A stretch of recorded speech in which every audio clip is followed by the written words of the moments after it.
Hey, good afternoon, everybody, and welcome back to the show. It is me, Chris, solo tonight, as Jimmy is out of the country. Uh, I guess I could say I'm like a family vacation, although I don't know as though he's really having much of a vacation time. I had a whole show planned where I was going to talk about potential upcoming things for the Trump administration that comes in, in the next, 10 days or whatever.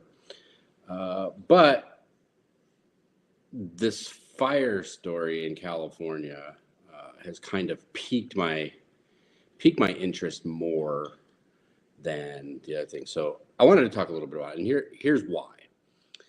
I'm struggling a little bit to find that I feel sorry for California uh, during this fire. I generally think I'm a pretty empathetic person, um, but I'm not sure that I am able to muster sympathy or empathy uh, for the overall situation. And here's why I say that. And this may be a very unpopular uh, take on this. They've had decades. They've had decades of warnings, decades of conversations.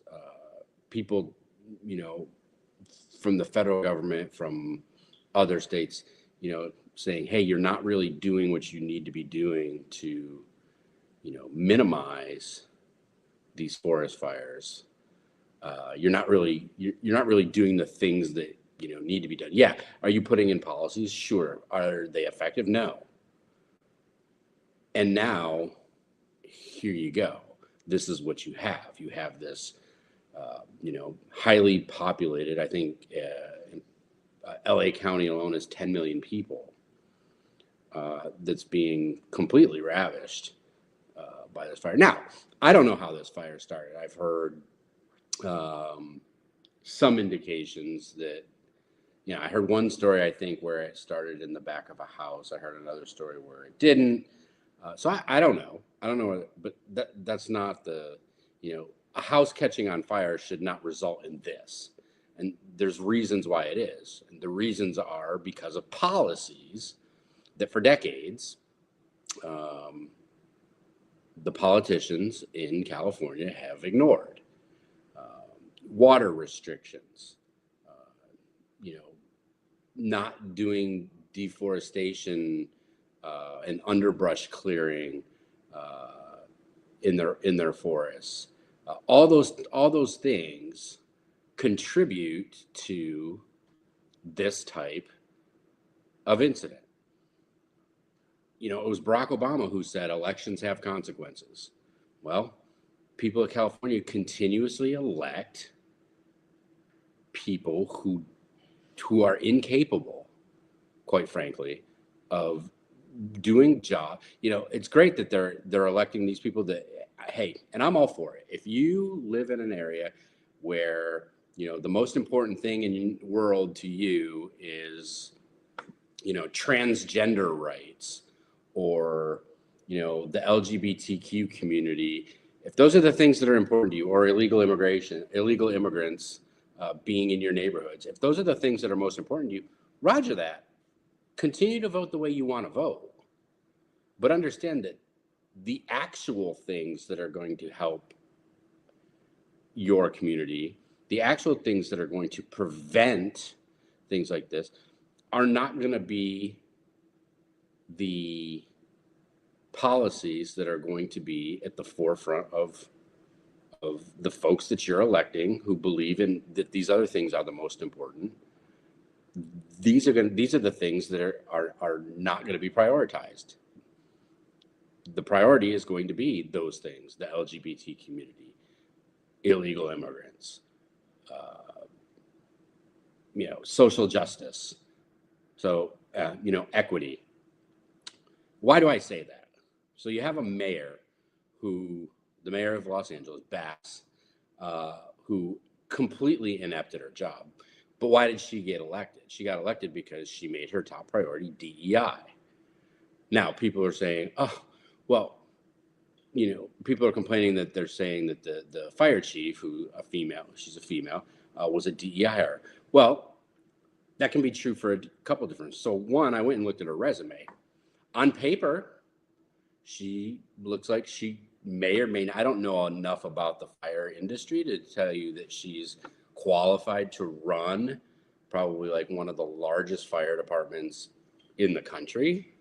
But she certainly has like 22 years worth of experience. So on paper, it looks like to me that she has qualifications. But there's another part to this. Why was she hired? She was hired because her promise and her priority was to bring DEI hires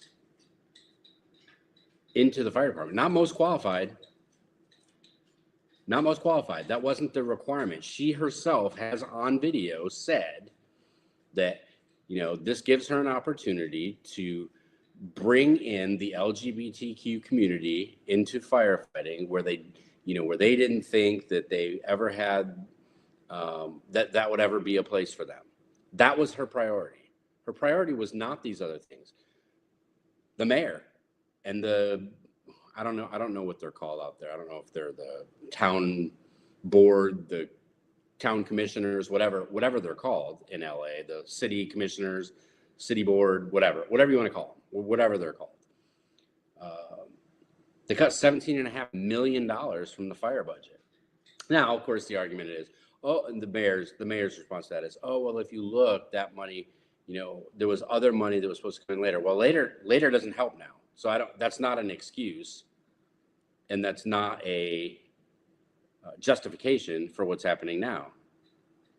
We talk about the water rules and water policies within the Los Angeles County. There's a reason why by the way, before I get there, part of that 17 million that was not just personnel and not just equipment. What it has also done is meant that they aren't doing the testing on systems and things that they would have normally done. There was supposed to be a fire hydrant test last year, supposed to be done annually. It wasn't done. And they're contributing the fact that it wasn't done directly to this cut of $17 million. Well, what's one of the first things that we hear happens? There's no pressure in the fire hydrants or no water. Either way, that would have been a known had these tests that are supposed to be done annually had been done.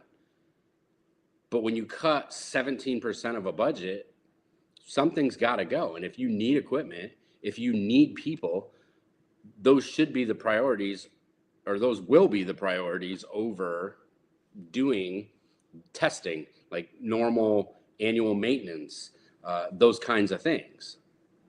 So yeah, the mayor can come out and say all she wants that 17 million had nothing to do with, not having personnel and not having, it didn't have anything to do with the amount of personnel that we have and didn't have anything to do with the equipment that they have.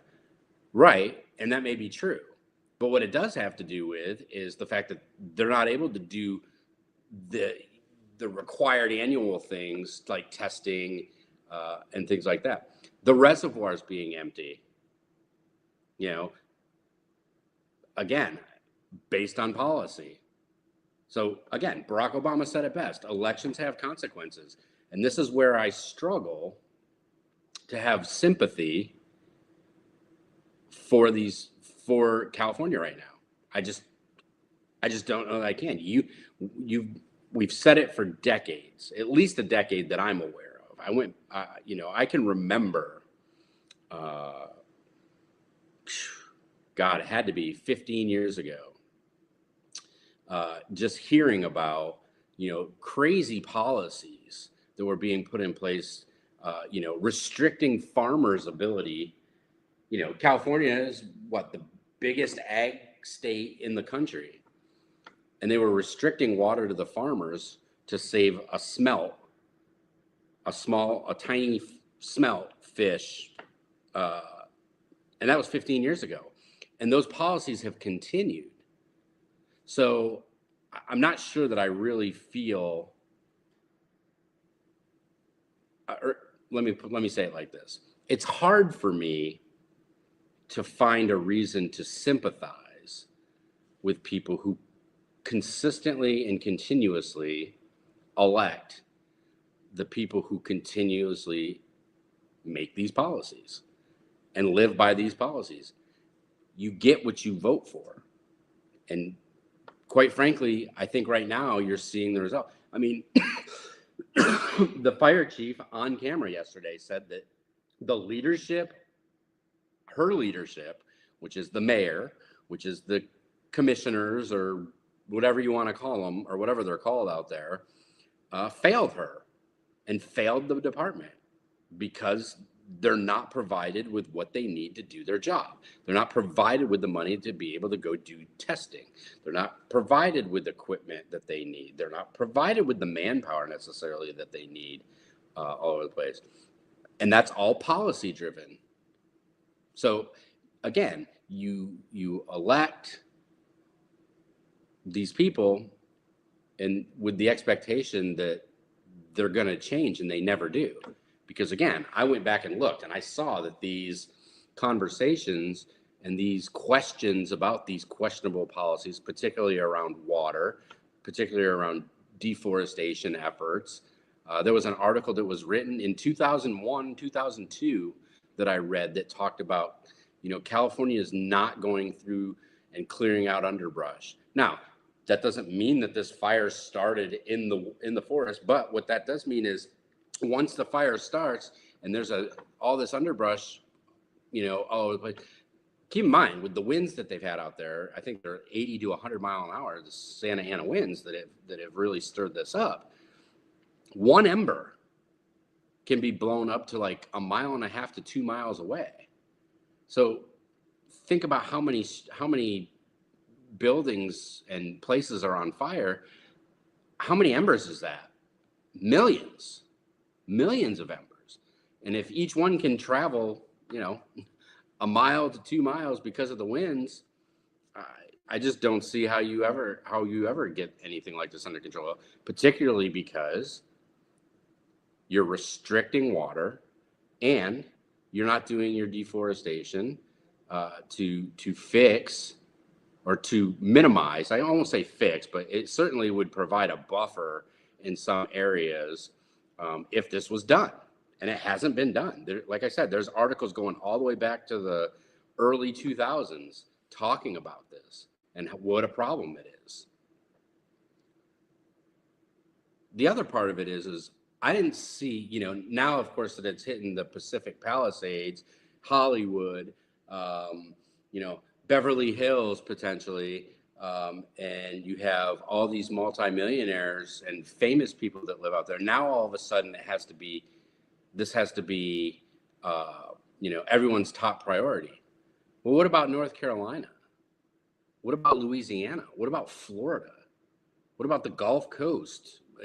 Pick a place that's been hit by some sort of natural disaster. We don't even know if this is a natural disaster. Chances are it's not, because I think one of the statistics that I read was that 80% of the fires that start out in California start because of homeless encampments. Why are there so many homeless encampments? Well, again, policy. Because you're not allowed to police homeless encampments. You're not allowed to put restrictions on where homeless are and aren't allowed to create these encampments. Now, I'm not saying that this one in particular was set, but we don't know. And chances are, if the statistic is that 80% of fires that start out there are started based on something that goes on in a homeless encampment, that's a pretty high percentage that it could very well possibly be that that's where this one started too. So I don't know. I want to hear what other people's thoughts are, and maybe give me some reasons, because I can't come up with any. I can't come up with any reasons why I should feel sympathy for this going on. and I don't want to sound heartless, but at the same time, I'm like, and look, I know that not everybody out in California is a millionaire, um, but they also pay the highest taxes. These places that are getting devastated, Palisades, Hollywood, Beverly Hills, they're the highest taxed people in the country. Again, through policies that they elected people to impose these taxes on them, and that's fine. Like I said, if that's what you want, groovy, great, whatever, live with it. You voted for it, okay. But I think that their expectation is that we're paying these high taxes and we're not being provided the services, especially now that they need them. I think on a day-to-day basis, probably a lot of them don't need them because they live in their, little millionaire, billionaire fantasy world. But they can't come out and complain now that, because again, you voted for it. So I don't know. I would be really interested in hearing some people maybe give me a perspective that maybe I'm not thinking of. Maybe give me some reason. I mean, look, I know what I'm going to hear. I'm going to hear, well, it's just being a good human being. Well, that's true, but that only goes so far too. I'm not saying I want anybody injured. I'm not saying I want anybody killed. That's tragic, always tragic. And that's not what I'm saying at all. That aspect of it is sad.